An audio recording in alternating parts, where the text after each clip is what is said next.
Hello, good morning. My name is Linksy, and this is my Day 1 survival guide for Naraka Bladepoint. In this guide, I'll be covering a lot of base mechanics and defensive options to help you learn Naraka Bladepoint. The goal is for you to have a better understanding of what is going on and what your defensive options are, so you can live longer, and living longer will hopefully allow you to start to climb this game's steep skill curve. I'm not a top 500 player, I just enjoy the game, and I usually hit Solar or better each season. I truly believe that any of you can hit Solar as long as you just put the time in and actually decide to have an improvement mindset.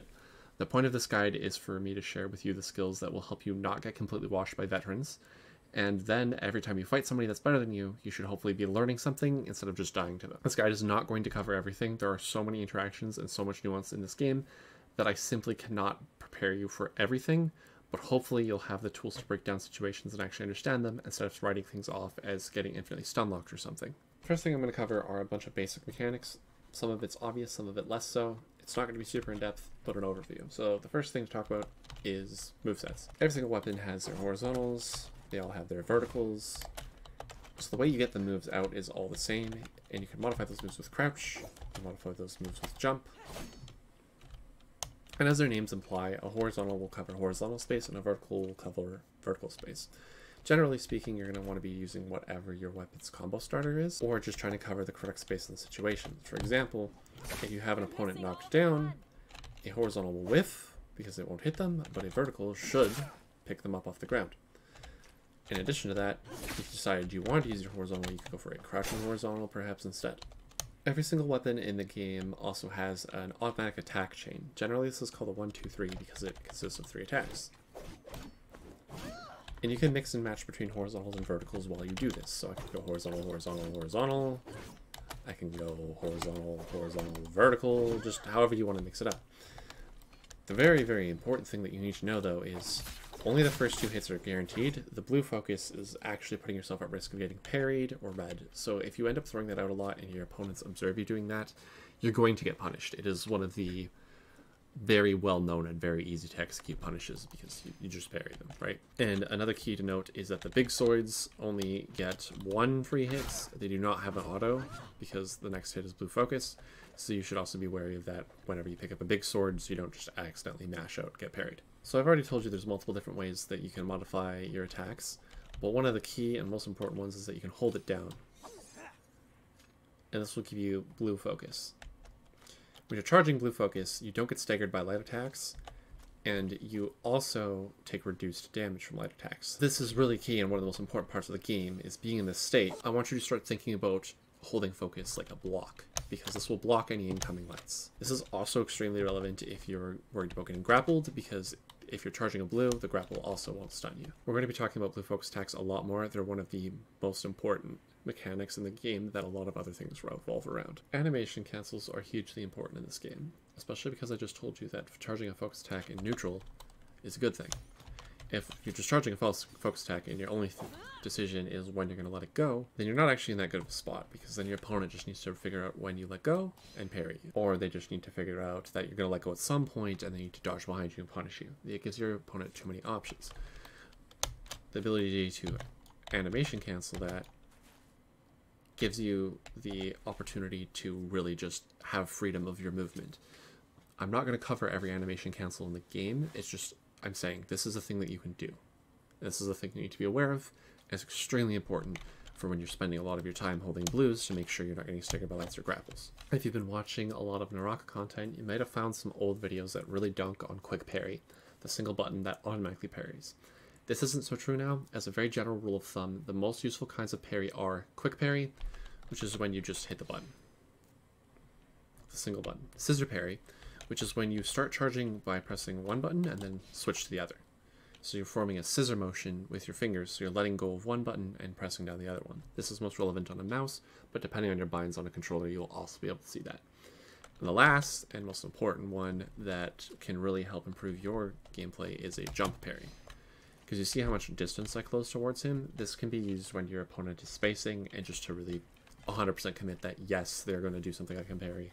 I'm going to go in and parry. Key thing to note is any blue focus attack in the game has this white ring that comes out. So if you're on low ping, that is the reaction you're looking for. But to be entirely honest with you, the vast majority of parries in this game are prediction based, not reaction based. If you are reacting to a blue and it's already coming at you, it is probably too late, because parry actually has quite a bit of startup frames. There are times when you're going to turn red and you're going to get hit. You were too slow. We're just going to dive into my settings real quick. Keybinds do not matter as long as it's something that you're comfortable with and you have access to all the buttons you need. I don't think lock-on is very useful. I don't use it ever. But I have a friend who plays on controller who finds it very helpful, so that's up to you. I have sheath weapon bound. You do not need this bound anytime soon. There's some tech you can't do without it being accessible. But in general, this is not something you need to worry about at all. And another thing to just quickly note is that I have my skill on E and my pickup on F, and that's just because I'm used to every game I've ever played being, you know, interact and pick up on F to pay respects. So I'd accidentally use my skill, so I've just switched them so all my games, I have the exact same setup there. So if you're somebody who plays lots of different games and you have different binds, try to maybe put them all the same so you don't mess up when you switch games. I have no advice for controller inputs because I don't play on controller at the moment. If they ever add cross save, I will. And on here, you probably want to mostly copy what I have, because I just have it on pretty much default, except for a couple things change. Grapple hook aim assist I think is fantastic. I have no idea why you would really turn it off unless you're doing some crazy grapple combos that it messes up. I like counter composite buttons, but if you only ever use quick parry and you don't want to accidentally get a parry when you're doing other things, you could turn this off. Auto switch weapon after being countered, I like, but again, you could turn this off if you want to manually do it. I highly recommend you controller players make sure this is on, because it can be a real pain to switch if you're on controller. Everything else is kind of normal, but I want to talk about auto run. Turn it off. You do not want auto run, it will mess up your movement. You also want ceiling interaction on, because this will allow you to access mobility that you otherwise cannot, because you'll be able to just jump onto a ceiling and scale rush. What's a scale rush? We'll talk about that later. The next thing is in the assist tab, turn on your pickup limits toggle and figure out some pickup limits that work for you. This means you're doing inventory management outside of the game and you can just walk up to piles and just mash and pick it all up.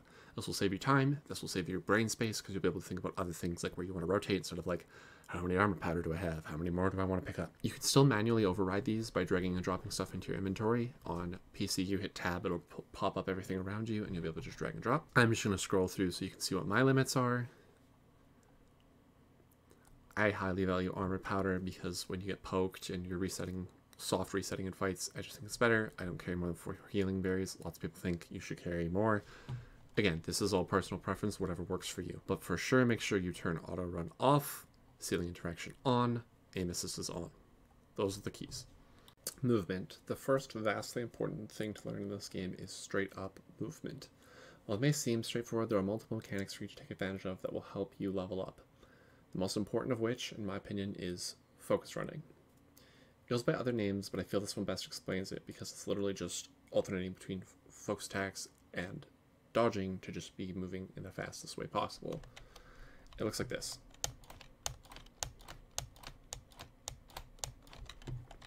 It's actually pretty easy to execute. You simply start holding a charge attack, and then you dodge forwards. And while you're dodging forwards, you're going to let go of the charge attack while you're in the animation, and then you're going to hold another charge attack. So you're alternating between dodge and charge and dodge and charge and dodge and charge and dodge and charge. Also has the added advantages, besides being the fastest way to move that isn't grappling or using an ability, in that you're alternating between being in blue focus and dodging, which means you're not likely to get staggered by a grapple, you're not likely to get hit by a random attack and get stunned as well. If you're trying to reposition or run away, this will make it feel so much more doable. Learn this, use it constantly, use it all the time. Use it when you're going from point A to B, use it when you're repositioning in a fight, use it when you're chasing somebody down. Just be mindful of your stamina, especially when you're chasing somebody down or approaching fights, so you don't get caught out with an empty bar. I am practicing this in the lobby because you have infinite stamina. And I highly recommend that when you're starting out, this is one of the things that you just do between games. And eventually this will be second nature to you, and this will be how you get around everywhere. Except for when you're doing the next mechanic we're going to talk about. So if you're not using stamina to get around, the next best thing is to slide hop. If you've played pretty much any amount of video games, you'll know how to do this. You're just alternating between a slide and a jump, back and forth. You want to make sure you don't hold down the jump button or you'll get a full hop and you're going to move slower. Basically what you want to do in general is you're going to chain 2 or 3 focus, running, and then you're just going to go slide hopping and then back and forth. And that is how you're going to travel the map. That's going to get you to from point A to B fastest. That's going to let you get to the Morris Blessing at the correct time.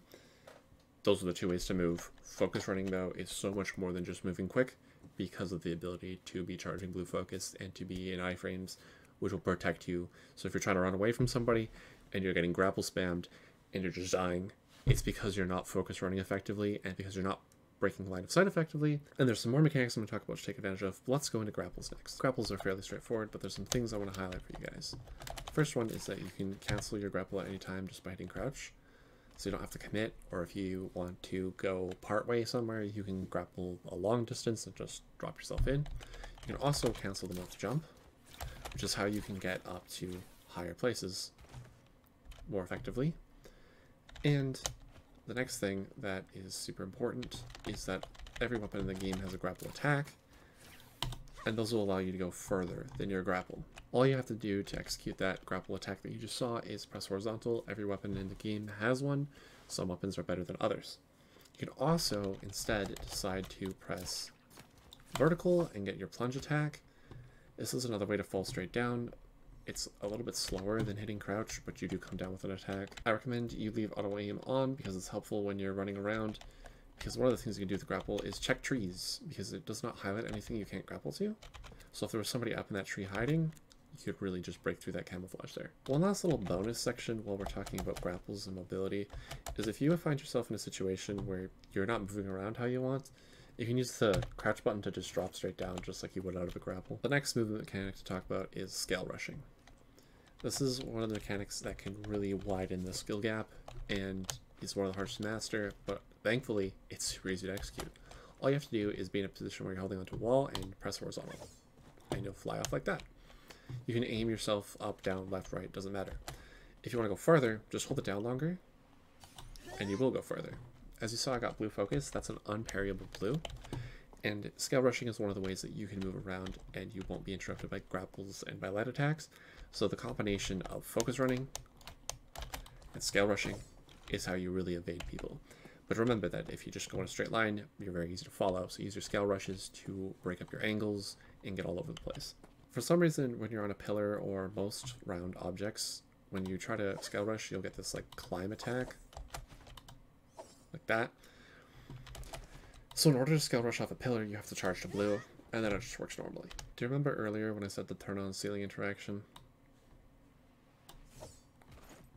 Scale rushing is why. This ceiling is really high, but in some places you can double jump up to and grab the ceiling, and that just lets you scale rush off of more surfaces. The real beauty and sight to behold is when you see a really good player chain their scale rushes and just zip through congested areas and just disappear or just chase somebody down. It's really impressive, and that's kind of the kind of movement that you want to maybe eventually be able to do. But in general, just start implementing those into your gameplay when you have time, when you have a space. You know, this is a pillar, so you don't want to grab that, but you could grab this wall, and there you go, you're moving faster. So now that I've covered a lot of mechanics and the most notable movement options, it's time for me to talk about how the interactions work in this game. So the rock, paper, scissors of Naraka. If you haven't figured it out intuitively by now, it's light, blue focus, parry. You can see the arrows pointing to this diagram. Light beats parry, parry beats blue focus beats light. But if you think about it as this linear, simple diagram, you're going to come up short. Dodging is always possible. And while it doesn't always give you any rewards, it often lets you opt out of guessing. A lot of the time when you have a guess, parry or don't parry, dodge and don't guess at all is the best option. Dodging also isn't an end-all be-all. Your dodges can be used incorrectly, stamina measurement is important, you can even get chased through your dodge. So to add some mud to this water, there's also abilities.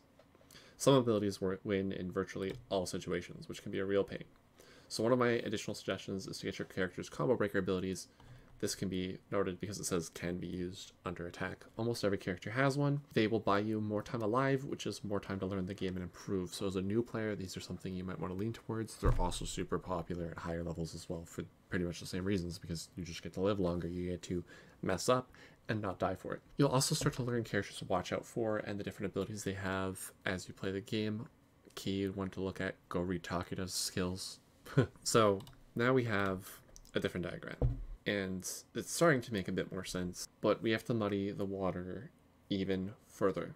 If you start charging a blue focus attack, you beat lights. But if you let go of that blue focus attack before the first ding, you'll get a light attack, which means you beat parry. So now you have a blue focus that also beats the thing that beats it. But wait, if somebody else blue focuses you, well, you only partially charge and get out a light, then you're doing a light, which loses to blue focus. You see how this is starting to get a lot more unclear? It gets worse, because there's a bunch of different timings, and this is a spider web of a diagram. But if you charge your blue focus to different timings, usually the order node is 0.5, 0.9, 1.0, 1.2, 1.5. I'm not going to make the whole diagram because it's going to be a bigger spider web. Well, blue focus of 0.5 beats lights, loses to other blue focus attacks, but it also beats parry. A blue focus of 0.9 has the same thing where it beats lights, and it loses to other blue focus attacks, but it beats parry. Now if you go all the way to 1.0, you're still beating lights, you're clanking with other blue focus attacks, and you're losing to parry. But what if you go 1.2? Because I've drawn these arrows because you might think this is intuitive, right? I'm still beating lights, I'm still clanking with blue focus, and I'm still losing to parry. But that's not actually true, and that's why I have to get to one of my key things to say. The right read at the wrong time is still the wrong read. Sun Tzu, probably. The point I'm trying to make is that when can be more important than what. Because that 1.2 charge will probably beat the parry if your opponent is expecting you to let go at 1.0. But it'll probably lose to the parry if your opponent already knows you're going to overcharge a little bit. So knowing your opponent's timing and having an understanding is really important. And being able to look at this game and see that it's not just rock, paper, scissors. Just because of timing, because you can partially charge stuff, because dodging just lets you opt out. In some cases, dodging lets you punish. In some cases, dodging is going to get you punished because they know you're going to dodge. Skills and ultimates can just completely break it apart and just win interactions regardless. Also, you need to be aware of the fact that there's a lot more to this than just, I'm going to light attack, and if they parry, I win, and if they blue, I lose. Because they're probably going to be holding a blue, and then you light attack into them, and you get what's called blue topped, which is when they let go of the blue after you hit them with a light because they know they can just hit you.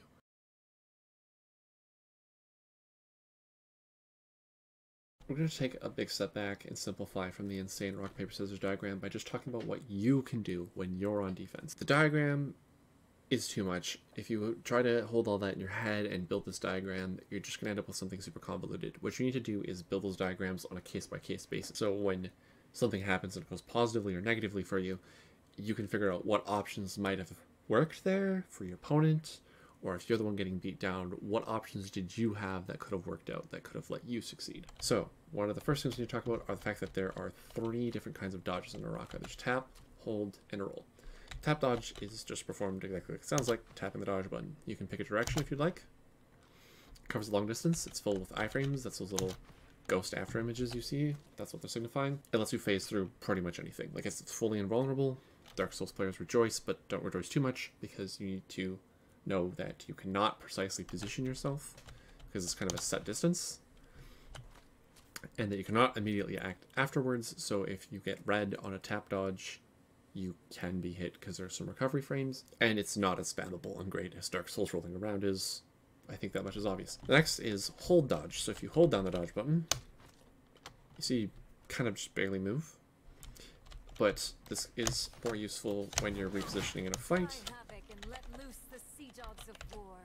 And it's performed by just holding the dodge button, exactly like it sounds.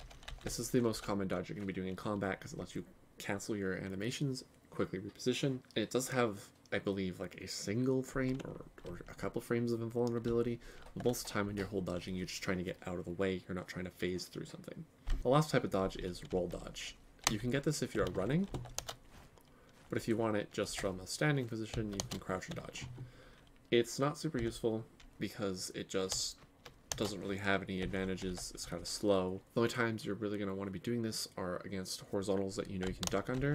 Like if this guy was charging a horizontal longsword, I could just roll underneath it and be right on him. Dodging can hypothetically beat every single option in the game that isn't calling out a dodge directly. It's just less good versus some of the multi-hitting weapons like the nunchucks, the spear, the staff, and the dual blades. They can all have a really good time just catching dodges.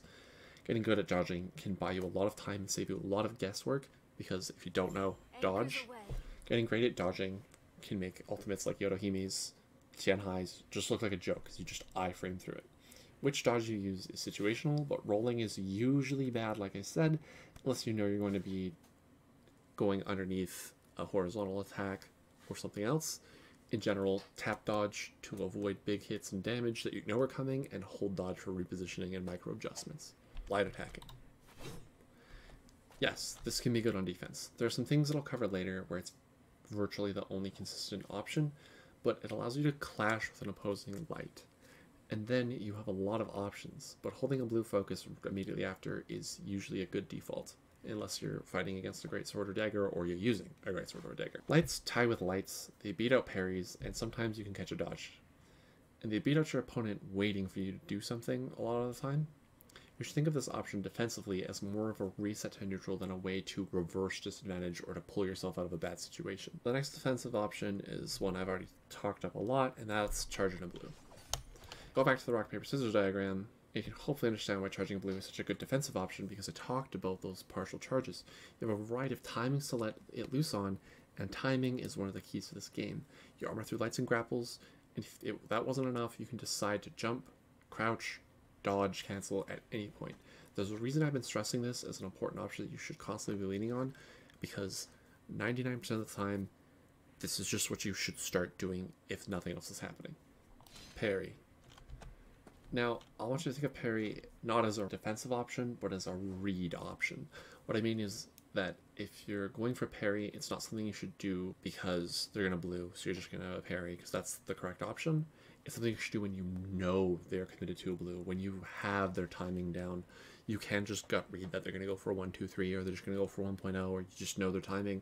But in general, you want to build at least a few moments of experience with your opponent before you start leaning on parries. Parrying on reaction is very difficult, as I mentioned before, and it can be really rough. It has extra places versus Greatsword Stoneform and Dagger Soulbreak, but my main suggestion here is to default to just dodging most of the time and try to read your opponent's playstyle as quickly as you can so that you can start putting those parries in as a punish, not as a defensive option. Abilities and ultimates. These are very situational, but they can function like a get out of jail free card. My advice to new players is to use them as soon as you see an opportunity in the fight. As you get better, you'll better understand how to use your resources, and even as a new player, don't just throw out your Tarka fireballs and don't just expect your all the bubbles to just hit people.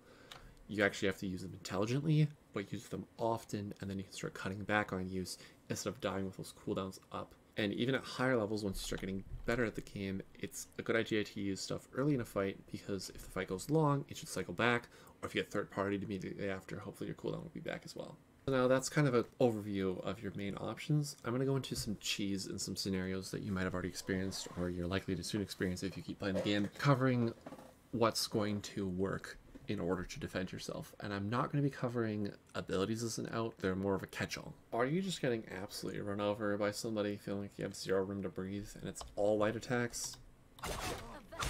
You're likely seeing somebody with a spear or staff who thinks they learned an infinite. That looks like that. It's not an infinite. Don't let them get away with it. The solution is to just mash back. You get a clank, and then you can decide to dodge, mash back, hold the blue, whatever you want. Generally, these people just keep on mashing, so holding a blue is good, so you can blue top them with a 0.5 or 0.9 charge. That's just a rule of thumb. Some of the people that use the quotation marks spear and staff infinite are actually just trying to knowledge check you, and it's a pretty common thing to do when you pop an ultimate and they don't think they have a good way to deal with it, is just to knowledge check you, like, do you know how to deal with this, or am I going to kill you for free? All weapons can do the attack, crouch, attack, crouch, quotation marks again, infinite, because it's not an infinite, it has lots of gaps, it's not guaranteed. So knowing that you have some options is good. Mashing back for a clank is typical, especially against the spear and staff, because the correct dodging is hard. But if you are going to be practicing, you can see the bot get out of it. And you see that he had to do something after that first dodge. But you can go ahead and just smash this on the bot and just see the gaps of the pressure. And you can do that with any weapon if there's one specifically that ends up catching you with light spam. Light spam isn't real. If you're getting comboed, that's one thing.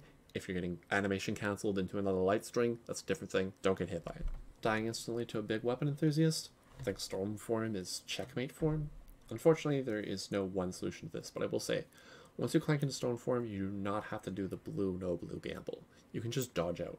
If you unleash a big charge attack, you can hold dodge into a parry pretty consistently because both the pole sword and greatsword have multi-hits. Of course, this is going to require good timing and spacing, but if you learn those skills, you can punish them a lot more consistently. If your opponent's mixing you up and they're not just going straight into, you know, dodge cancel another attack or just letting the blue rip every time, you're going to have to mix up your defensive options just as much as they're mixing up their offensive options. Jump parry is really good against mashy greatsword users and pole sword users, but beware that you do not need to immediately jump parry. You have to delay slightly, and they have the ability to delay their stone form as well. So try watching for the ring or them to start to change blue when you're parrying if you're on lower ping, because the greatsword and pole sword can be slow enough to be reactable. The dagger.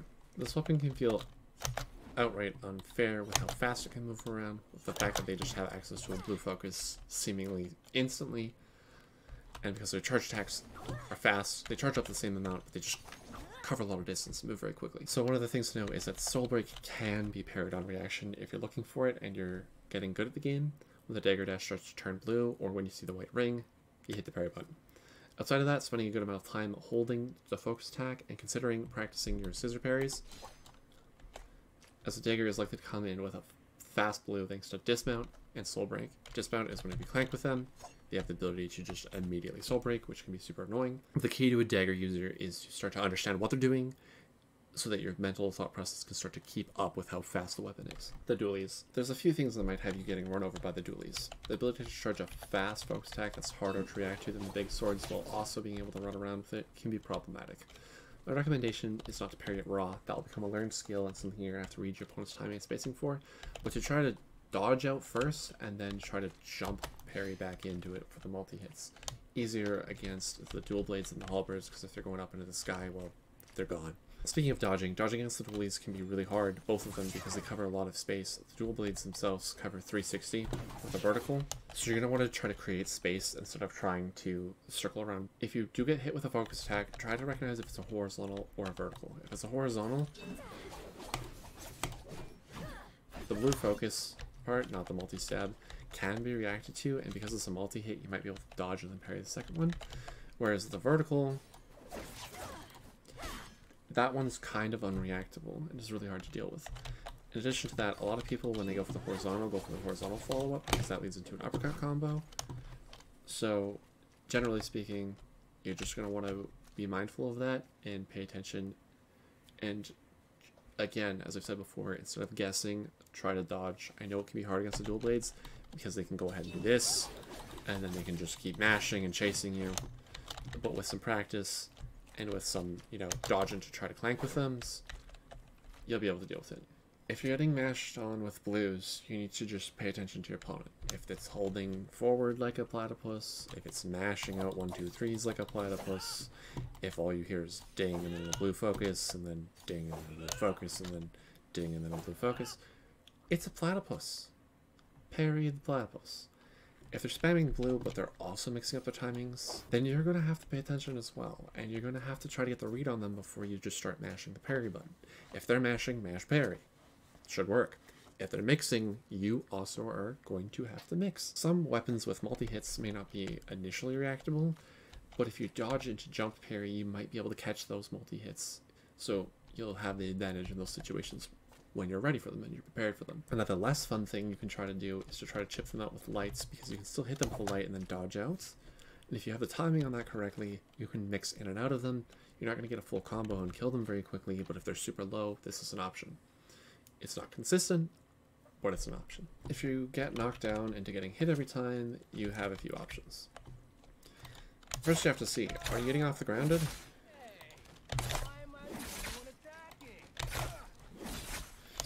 If that's what happens, you probably just need to react faster.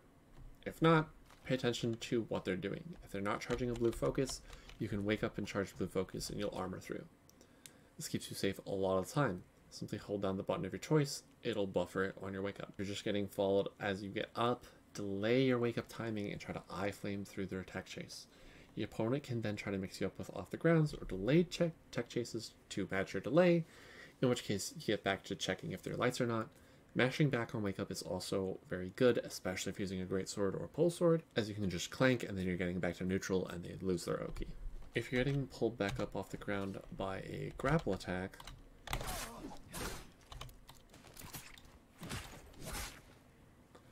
the simple solution to this is just to charge a blue. It's not going to save you from every grapple combo because there are true combos, but if you're getting like reset and restood with grapples over and over, 99% of the time all you have to do is charge a blue and it will get you out. So you just died instantly?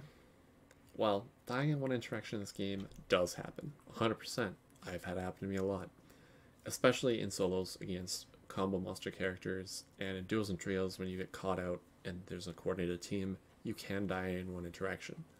More often than not though, you are going to be getting caught and you can't see the gaps in the pressure, or you're just not picking the correct option. There's no shame in that. But in order to actually improve, you have to start looking for those gaps, finding those gaps, and evaluating your options. It's totally valid to be frustrated when things go wrong, but the correct thing, in my mind, is to have the improvement mindset and turn that frustration into a way to beat that. Obviously, if you're getting Tarka infinited, the only advice I can have for you is don't lose neutral to Tarka, don't fight Tarka, bring a combo breaker. It's not very helpful.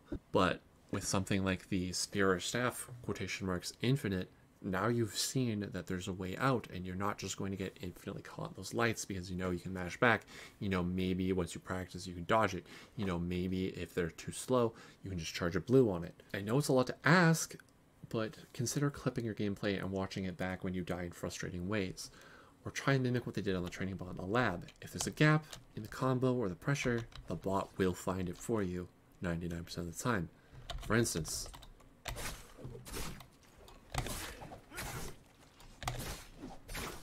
this looks kind of scary, but if we turn the bot on,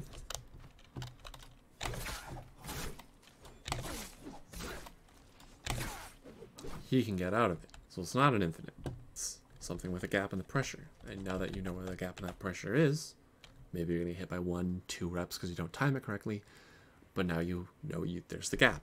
Now you know maybe I should be mashing back on my wake up. Maybe I should start charging a blue on my wake up. Maybe I should be rolling faster, dodging better. Try to look at the different ways that you can actually beat situations. And if you died instantly and it's because you actually got truly 100-0 touch of death, that's unfortunate, but it does happen. More often than not, when I see people posting stuff or complaining and I actually dig into it, they're losing an interaction 3 or 4 times and they're saying they only lost it once because they just can't see that, or they're just picking options and getting caught again and again.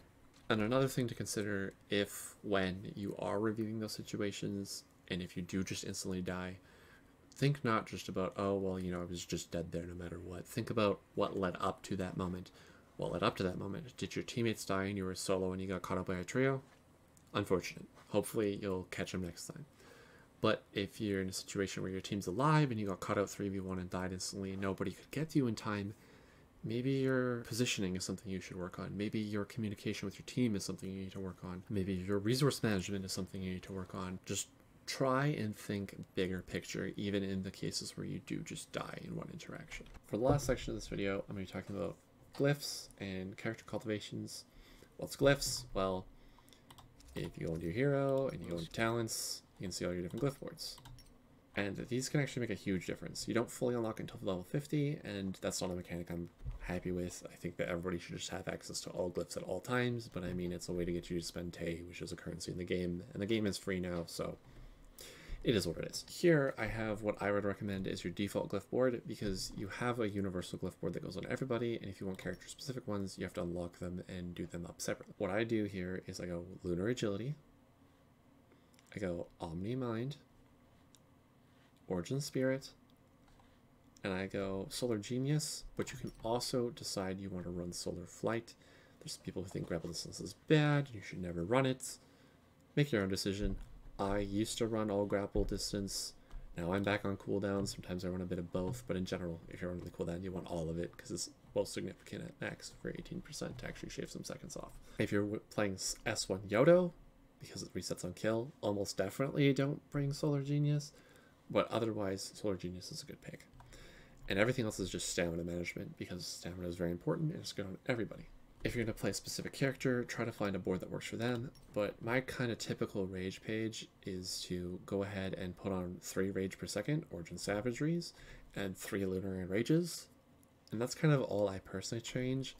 I think that Almighty Rampage is really bad to the point that I haven't even bought it, because it only really counts for 1 fight, right? And I prefer stuff that works for the whole entire game, but if that's your playstyle, there's nothing wrong with it. Do what you would like. And to kind of just talk about a couple of the traps here, Remains Health Losing Speed is always bad. If this is relevant, you're already losing, right? So wouldn't it be better to just have the extra stamina so that you don't get put in that losing position? Darktoid Coins the second are almost always too slow. I don't really recommend them. Luck is an interesting stat, and last time I saw somebody do a proper test on it, it made like a sub 1% difference.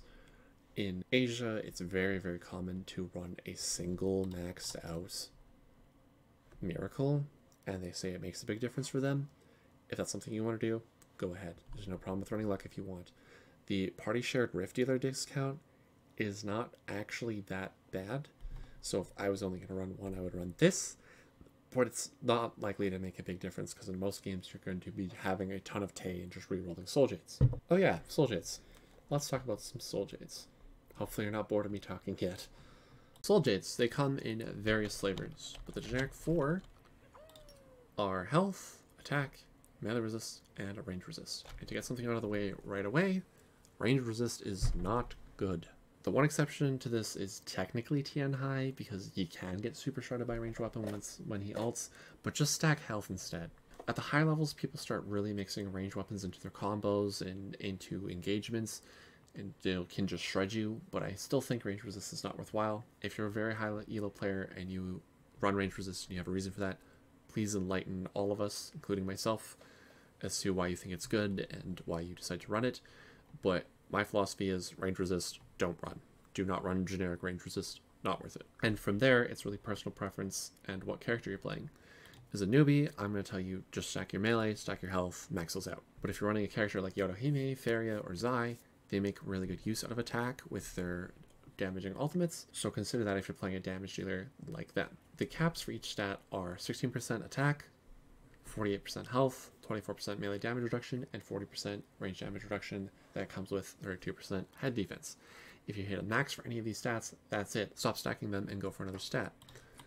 You can see, as you watch this, my health bar down here, it goes up, but as you add more, it does not go. And while I get rid of ones that don't change it, it also doesn't go down, but once you start getting rid of them, it is relevant. So you can clearly see that those stats past when the number turns orange don't do anything. Exception to this is Juggernaut, but that's a different story. The key Souljades are actually your melee weapon Souljades that actually are relevant to your weapon. Oftentimes, it is better to run a lower rarity weapon with one of the very strong Souljades, like Hepta Detach and Phoenix Blast, than it is to run a higher rarity weapon with no Souljades. Some of these are so strong that I would consider them a must-run and game-winning. Earthshaker can just instantly kill somebody. Yes, you can get parried, but yes, you can also just instantly kill somebody. And I'm not just going to break down all these because there are so many, but in general, if you find Souljades, run the weapon, or if you're running a weapon, yes, you want all the Souljades for it. There are a couple of things that I think aren't great, but that's kind of a story for a different video. When I eventually release my guides for every individual weapon, I'll talk about all of their Souljades that are currently in the game and my recommendations. But in general, yes, you just want them because they're good, and they're also going to give you flat stats anyway. The same is not entirely true for ranged Souljades because some of them aren't great, but in general, the gold ones are all pretty good. And the bow has the best Souljades in the game. The bow is the best ranged weapon in the game, comma, if it has all its Souljades, I think it's better than anything else. Meteor does really change up the cannon though, so consider that as well. But again, in general, like if you're running that ranged weapon, yes, you want the Souljades for it. Healing Bolts is bad though. I can't justify Healing Bolts. If you want to run it and you find good use of it and you think I'm crazy, that's fine. I'm just going to say Healing Bolts is bad. In addition to me talking about Souljades that are bad, It's not necessarily bad, but group heal actually lowers the amount of healing you get because it does divide over the whole team, so be wary of that. I generally don't run group heal just because I expect my teammates to be reliant on their own healing and they don't need me to fill that role.